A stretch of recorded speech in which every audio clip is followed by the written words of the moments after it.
E aí, pessoal, preparados para mais Deep Dive? Sempre. Hoje a gente vai mergulhar num tema, digamos, um tanto quanto complexo. A relação entre conhecimento e piedade. Ih, parece cabeça, né?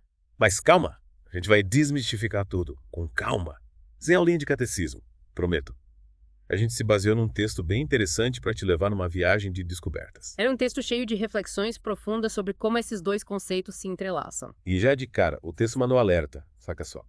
Conhecimento sem piedade pode ser um baita tiro no pé, tipo, super inflamível. Verdade. E para ilustrar, eles até uma frase de Coríntios: o conhecimento ensoberbece, mas o amor edifica. Forte, né? Mas é bem por aí. O problema não é ter conhecimento, mas sim a motivação por trás dele. Entende? Daí que entra a piedade como um guia, sabe? Mudando a forma como a gente usa o que sabe. Faz sentido. Mas aí me bateu uma dúvida. O texto fala da importância de estudar as escrituras, mas não só como um guia moral, tipo o que é certo e errado. Tem mais coisa. Qual seria essa outra camada na sua visão? O texto coloca as escrituras como um caminho para entender o caráter de Deus, seus sentimentos, sabe? Ir além das regrinhas e mergulhar na essência divina. Olha só, muda tudo, né? Muda a forma como a gente se relaciona com o conhecimento. Totalmente. E o texto não para por aí. Ele enfatiza que o conhecimento não deve ficar só na cabeça, mas precisa transbordar para a vida real em forma de ações, adoração, colocar em prática o que a gente aprende. Ah, isso aí.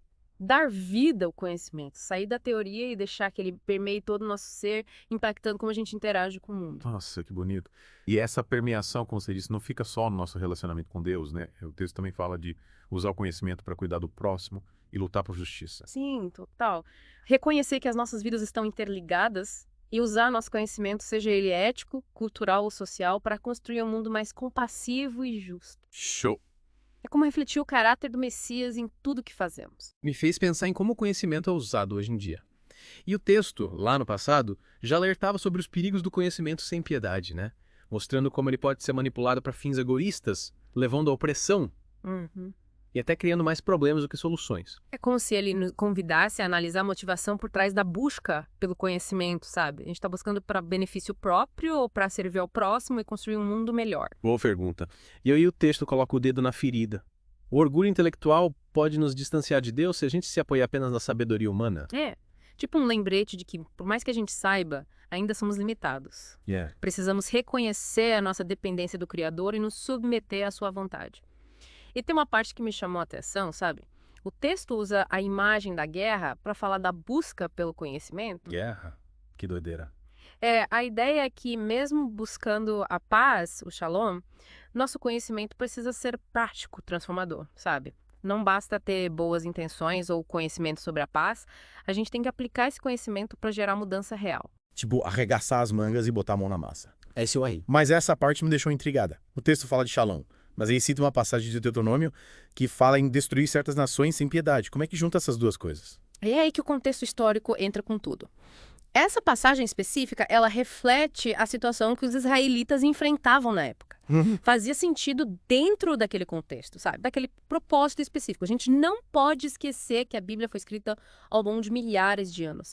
Então, entender o pano de fundo histórico e cultural é essencial para interpretar as passagens. Ou seja, não é endossar a violência, mas entender as nuances da situação e como Deus estava guiando os israelitas naquele momento. Exatamente. E serve de alerta para a gente. Aplicar o conhecimento e a piedade exige discernimento e sabedoria.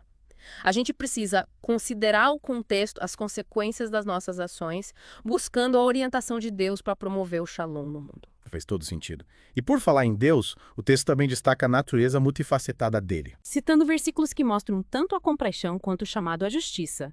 É como se ele personificasse as duas qualidades ao mesmo tempo. É isso aí. É lindo ver como Deus é muito mais complexo e profundo do que a gente imagina. Ele é um Deus de amor, de misericórdia, mas também de justiça e retidão. Abraçar a totalidade do seu caráter significa reconhecer e buscar entender todos os seus atributos. Isso aqui é incrível. É um convite a ir além da nossa compreensão limitada e mergulhar cada vez mais no conhecimento de Deus.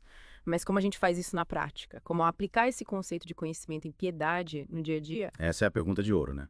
Começa reconhecendo que o conhecimento é um presente, uma ferramenta que pode ser usada tanto para o bem quanto para o mal.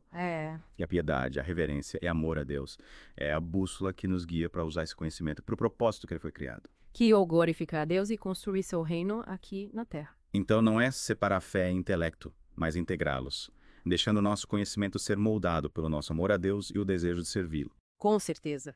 É viver a fé em todas as áreas da vida. No trabalho, nos relacionamentos, na busca pelo conhecimento. É deixar que a nossa piedade influencie como aprendemos, como pensamos e como agimos no mundo. Que desafio! Não é só acumular conhecimento, mas deixar que ele nos transforme de dentro para fora. E o texto nos lembra que essa transformação é uma jornada, não um destino. É a busca constante por crescer em conhecimento e piedade, aprofundando cada vez mais nossa compreensão de Deus e da sua vontade para nós. E essa jornada nos leva à verdadeira beleza. Não aquela que se apaga com o tempo, mas a que vem de um coração em sintonia com Deus. O texto cita 1 Timóteo 4,8. Sim, que nos lembra que a piedade é proveitosa para tudo, pois tem promessa da vida presente e da que há de vir. É investir naquilo que tem significado eterno, cultivando um coração que agrada a Deus. E isso se conecta com Hebreus 12,28, que nos chama a servir a Deus com reverência e temor, reconhecendo o privilégio que temos de nos aproximar dele. É ter uma postura de admiração e humildade diante da fé. Exato. E lembre-se, essa jornada não foi feita para ser trilhada sozinho. Somos chamados a viver em comunidade, apoiando e encorajando uns aos outros ao longo do caminho. É como se a gente desse um empurrãozinho uns nos outros em direção a mais conhecimento e mais piedade, Né? ajudando a manter o foco no que realmente importa. E é isso que é bonito nesse conceito de conhecimento e piedade. Não se trata apenas de crescimento pessoal, mas de construir algo maior que nós mesmos. Algo que vai ter um impacto duradouro no mundo. E como o texto coloca de forma tão elegante, citando 2 Pedro 1,8. A ciência junta a temperança, a paciência, a piedade, o amor fraterno e o amor fraterno a caridade. Uau! É a receita para uma vida não só rica em conhecimento, mas transbordante de amor e compaixão. Uma vida que reflete o próprio caráter de Deus. Uma vida que faz a diferença no mundo. É isso que significa viver uma vida de conhecimento e piedade. E falando quem está do outro lado, como aplicar tudo isso no dia a dia? Essa é a pergunta que fica, né? Pois é. Como usar nosso conhecimento, habilidades, paixões para servir ao próximo, promover justiça e refletir o amor de Deus no mundo que precisa tanto disso. E além de simplesmente adquirir conhecimento, buscando ativamente maneiras de usá-lo para o bem. E o texto nos dá algumas pistas, né? Sim, ele fala da importância de conhecer as escrituras a fundo, mas não como um manual de regras. Mergulhar na história, entender o contexto das leis e mandamentos e a partir daí extrair princípios que podem ser aplicados hoje. Me lembro daquela passagem sobre a guerra que a gente comentou. À primeira vista, parece um discurso de violência, mas entendendo o contexto histórico-cultural, a gente vê que não é bem por aí. Exatamente. E essa análise crítica é fundamental. O texto nos convida a questionar, ir além da superfície, não se contentar com respostas prontas. E aí que a piedade entra como um farol, guiando nossa busca por conhecimento e discernimento. Entendi. É como se a gente estivesse lapidando o nosso olhar, aprendendo a enxergar as nuances, as entrelinhas e a partir daí agir com sabedoria e compaixão. Mas e na prática? O que mais o texto sugere? Ele destaca a importância do autoconhecimento. Reconhecer nossos limites e buscar aprimoramento constante. A piedade não é estagnação, é movimento, buscar ser melhor a cada dia. E essa busca por aprimoramento não se restringe à esfera individual, né? O texto fala bastante sobre comunidade, sobre servir ao próximo. Sim, ele nos lembra que somos parte de um todo e que o conhecimento e a piedade devem se traduzir em ações que beneficiem a comunidade. Usar nossos dons e talentos para construir um mundo mais justo, compassivo, solidário. E aí a gente volta para a ideia do Shalom da paz verdadeira, que não é apenas a ausência de conflitos, mas a construção de um ambiente de harmonia, justiça e bem-estar para todos. É isso aí. E essa construção exige esforço, dedicação e colaboração.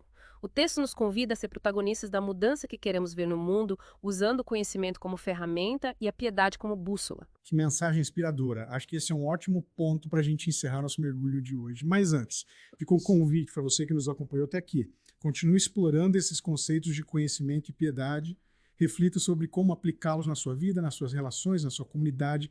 E lembre-se, a jornada não termina aqui. A busca por conhecimento e prática da piedade são um processo contínuo e cada passo que damos nos aproxima da plenitude que Deus nos reserva. Um grande abraço e até a próxima.